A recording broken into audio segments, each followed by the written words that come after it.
Hello నమస్తే. బీహార్లో sir పేరుతో ఓటర్ల జాబితా సవరణ కార్యక్రమం జరుగుతోంది. ఓటర్ల జాబితా సవరణ కార్యక్రమం పైన ఈ స్థాయిలో వివాదం జరగడం అనేది స్వతంత్ర భారత చరిత్రలో ఎప్పుడూ లేనిది.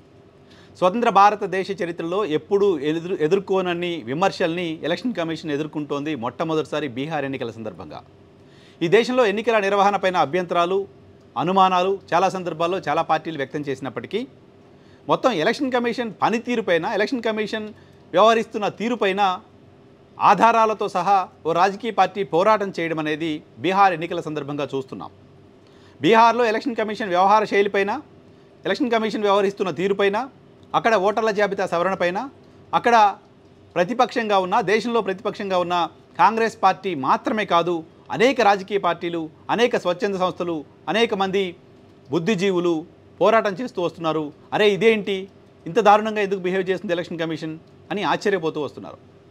ఆశ్చర్యపోతూ కూర్చోకుండా కోర్టులకు వెళ్ళారు, సుప్రీంకోర్టు దృష్టికి తీసుకెళ్లారు.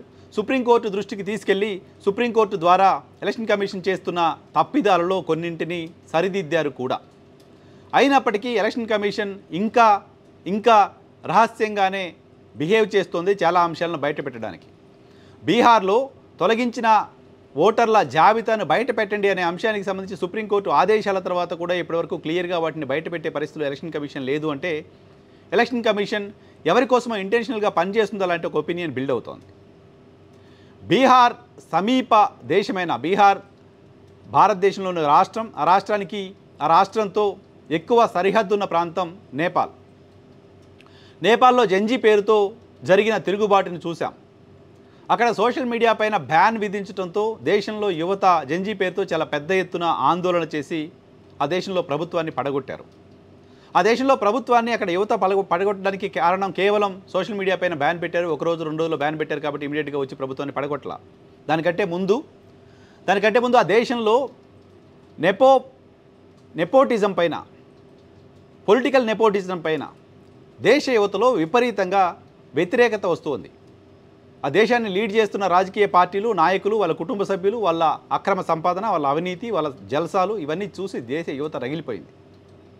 ఈరోజు బీహార్లో ఓటర్ల జాబితా సవరణ సందర్భంగా ఎలక్షన్ కమిషన్ వేస్తున్న పిల్లి మొగ్గలు చూసిన తర్వాత, ఎలక్షన్ కమిషన్ వ్యవహరిస్తున్న తీరు చూసిన తర్వాత, ఎలక్షన్ కమిషన్ కావాలనే బీహార్ ప్రజల అభిప్రాయాన్ని ట్యాంపర్ చేసే ప్రయత్నం చేస్తుంది లాంటి ఒక ఇంప్రెషన్ కలుగుతున్న సందర్భంలో నేపాల్ యువత నుంచి బీహార్ యువత కనుక ఇన్స్పైర్ అవుతే, నేపాల్ యువతని బీహార్ యువత ఇన్స్పైర్ అయినట్లయితే దేశంలో ఎలక్షన్ కమిషన్ పైన తిరుగుబాటు జరిగే ప్రమాదం ఉంది.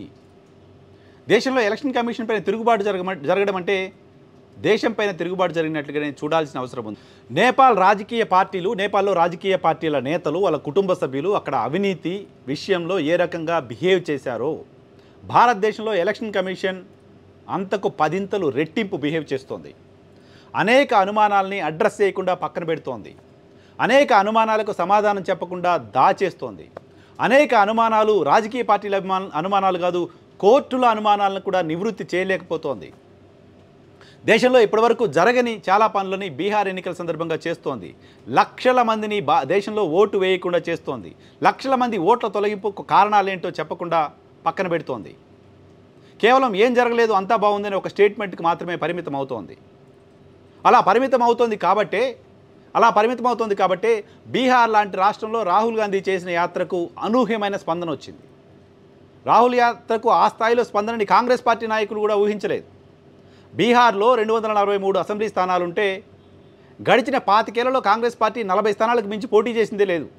లాస్ట్ ఎలక్షన్లో 70 స్థానాలు పోటీ చేశారు. సో అటువంటి కాంగ్రెస్ పార్టీ చాలా బలహీనంగా ఉన్న రాష్ట్రంలో రాహుల్ యాత్రకి ఆ స్థాయిలో ప్రజల నుంచి, ప్రధానంగా యువత నుంచి స్పందన రావడం వెనక రీజన్ ఎలక్షన్ కమిషన్ని దేశ యువత నమ్మట్లేదు. ఎలక్షన్ కమిషన్ తప్పు చేస్తుంది అని చాలా బలంగా దేశంలో యువత నమ్ముతున్నారు, ప్రధానంగా బీహార్లో. ఎలక్షన్ కమిషన్ ఈరోజు రాహుల్ గాంధీ బయటపెట్టిన కొన్ని విషయాలపైన కూడా ఆన్సర్ చెప్పే పరిస్థితిలో లేదు. ఆన్సర్ నుంచి ఎస్కేప్ అవుతోంది. ఏమి జరగలేదు రాజకీయ విమర్శను కొట్టిపారేస్తోంది. ఎలక్షన్ కమిషన్ కంటే ముందే భారతీయ జనతా పార్టీ వచ్చి రాహుల్ గాంధీ కౌంటర్ ఇస్తోంది. రాహుల్ గాంధీ ఈసీ పైన ఆరోపణలు చేస్తే స్పందించాల్సింది ఎలక్షన్ కమిషన్ కదా, భారతీయ జనతా పార్టీ స్పందిస్తోంది. ఇవన్నీ కూడా దేశంలో యువత ముందున్నాయి, బీహార్ యువత ముందున్నాయి.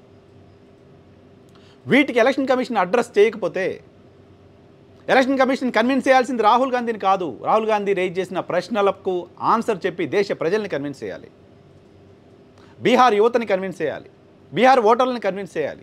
బీహార్లో స్వేచ్ఛగా నిజాయితీగా ఎన్నిక జరుగుతుంది ఇలాంటి నమ్మకాన్ని బీహార్ యువతకు బీహార్ ప్రజలకు కల్పించాలి. అలా కల్పించే ప్రయత్నం కూడా ఎలక్షన్ కమిషన్ చేయట్లేదు. అలా కల్పించే ప్రయత్నం కూడా ఎలక్షన్ కమిషన్ చేయకపోతే ఎలక్షన్ కమిషన్ పైన నేపాల్ తరహా తిరుగుబాటు బీహార్ యువత నుంచి వస్తే దాన్ని అడ్డుకోవడం ఎవరి తరం అయ్యే పరిస్థితి ఉండదు. కాబట్టి ఎలక్షన్ కమిషన్ దాన్ని దృష్టిలో పెట్టుకొని ఒక మాట నేను ఇంకొంచెం ముందుకు వెళ్ళి చెప్పదలుచుకున్న, ఒళ్ళు దగ్గర పెట్టుకొని బాధ్యతగా పార్టీలకు కాదు నేను పార్టీలకు కాదు నేను బాధ్యుడిని, ప్రజలకు బాధ్యత వహించాలి, ప్రజాస్వామ్యానికి బాధ్యత వహించాలి అని ఆలోచనతో ఎలక్షన్ కమిషన్ స్వతంత్రంగా అటానమస్గా నిర్ణయాలు తీసుకొని స్వేచ్ఛగా ప్రతి ఒక్కరూ ఓటు వేసే పరిస్థితిని కల్పించడంతో పాటు ఎన్నికలు సక్రమంగా జరిపించడం మాత్రమే కాదు, జరుగుతున్నాయని ఇంప్రెషన్ ఇవ్వడం కూడా అవసరం. కాబట్టి ఆ దిశగా ఎలక్షన్ కమిషన్ ఆలోచన చేయాల్సిన అవసరం ఉంది. అటువంటి ఆలోచన ఎలక్షన్ కమిషన్ చేయకపోతే పెను ప్రమాదాన్ని చవి చూడక తప్పని వాతావరణం కనపడుతోంది.